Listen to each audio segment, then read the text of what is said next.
Oke, assalamualaikum warahmatullahi wabarakatuh. Alhamdulillah, salatu wassalamu ala rasulillah Muhammad ibn Abdullah wa mawalah.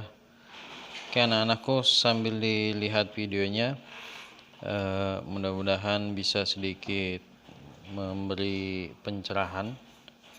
Jadi tema kita kali ini adalah ibadah wa syukur wa amaru ma'ruf wa nahi mungkar. Oke, saya tidak akan langsung menjelaskan kepada hal-hal yang berkaitan itu karena tentu kita sudah mengetahui secara jelas makna ibadah. Bagaimana kita diciptakan itu hanya untuk ibadah. Bagaimana cakupan ibadah itu ada dua, yaitu ibadah mahdhoh dan ghairu mahdhoh. Kemudian juga bagaimana syukur. Syukur itu sebenarnya ada syukur, ada syakur. Kalau syukur itu kita lebih kepada mengucapkan terima kasih. Itu syukurnya orang awam. Ada syakur. Syakur itu kita senantiasa memuja dan memuji yang memberi, bukan hanya mengucapkan terima kasih. Itu dalam hal syukur. Ada amar ma'ruf nahi mungkar, yaitu bagaimana kita mengajak kepada kebaikan, tapi tidak cukup. Karena ketika kita melihat sebuah keburukan, maka tentu kita juga sama saja melakukan keburukan itu kalau kita diam melihat keburukan. Nah, saya tidak akan secara jelas masuk ke sini karena ini saya rasa sudah jelas. Maka saya sambungkan kepada ad-du'a'u mukhul ibadah, yaitu doa itu adalah jantungnya ibadah. Ada hadis lain yang sejalan dengan ini, yaitu ad-du'a'u huwal ibadah. Doa itu adalah ibadah. Kalau ad-du'a'u mukhul ibadah itu adalah doa itu jantungnya ibadah atau intisari ibadah. Semua yang kita lakukan di dunia ini kan hanya untuk ibadah. Kerja ibadah, belajar ibadah, semua ibadah. Nah, ada satu lafadz hadis yang mengatakan doa itu, kita selama ini mengetahui doa itu adalah meminta begitu. Padahal enggak, sebenarnya doa itu adalah seluruh rangkaian ibadah itu ada di dalam doa. Karena kalau kita tinjau seperti kata Imam Al-Ghazali, itu banyak kan adab-adab berdoa. Ada yang mengatakan adab berdoa itu ada 7. Ada yang mengatakan adab berdoa itu ada 13. Banyak. Pokoknya kalau dalam doa itu sudah mencakup seluruh kegiatan ibadah seluruh manusia. Karena apa? Karena di dalam doa itu ada permohonan, kemudian ada pujian, kemudian ada lagi namanya rasa terima kasih. Maka itu dikatakan wajar kiranya Nabi mengatakan bahwa doa itu adalah jantung atau intisari ibadah. Bahkan doa itulah ibadah yang sesungguhnya gitu. Nah, kemudian kalau kita tarik kepada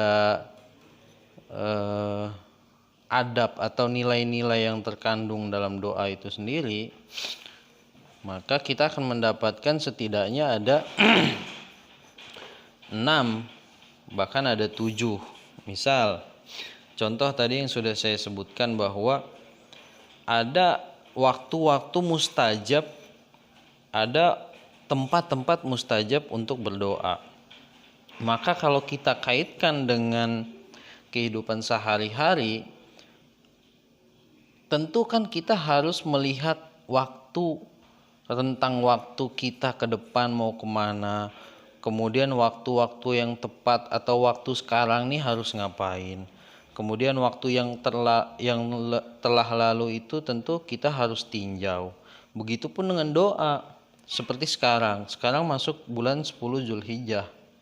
Itu kan tentu kalau kita orang yang memiliki rasa taat beribadah, memiliki rasa syukur, memiliki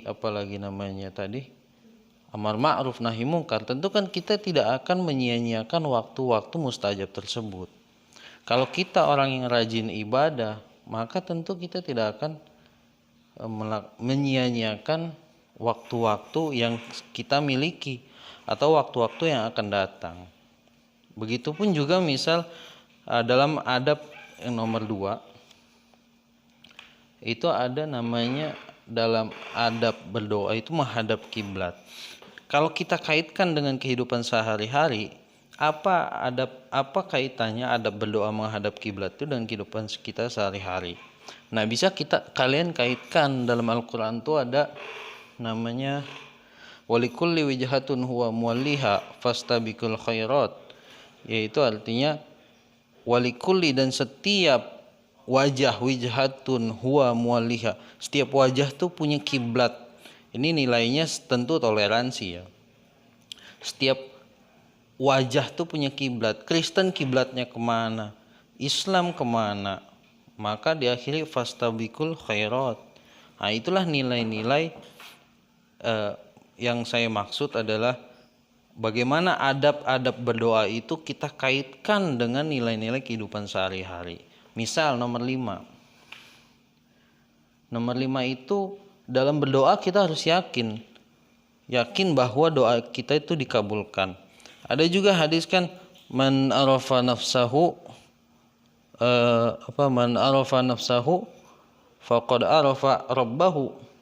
Barang siapa yang kenal pada dirinya maka dia kenal Tuhannya.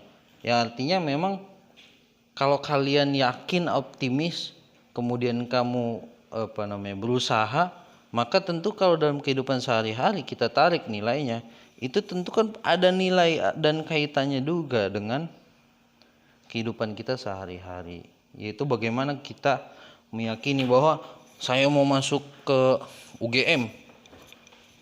Nah, bagaimana kita meyakinkan diri kita? Tentu dengan hati, kemudian dengan ucapan, kemudian dengan perbuatan. Nah, itu kan bisa ditarik kepada kehidupan sehari-hari, adab berdoa ini. Begitu juga dengan memohon ampunan. Nah, ini berkaitan dengan amar ma'ruf nahi mungkar.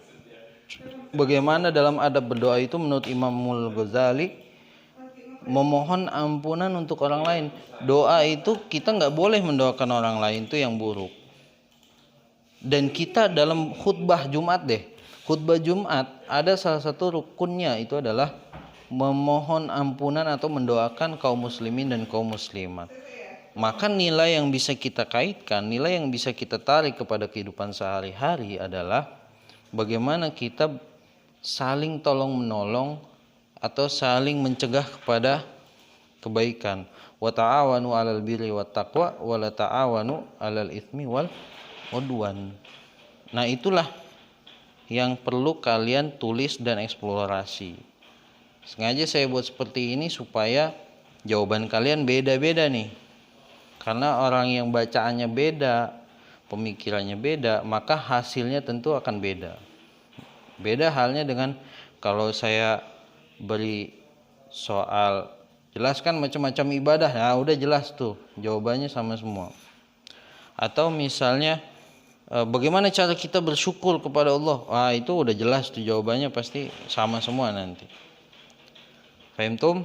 Mudah-mudahan faham sampai sini. Bagi yang tidak paham silahkan ditanyakan. Terima kasih. Assalamualaikum warahmatullahi wabarakatuh.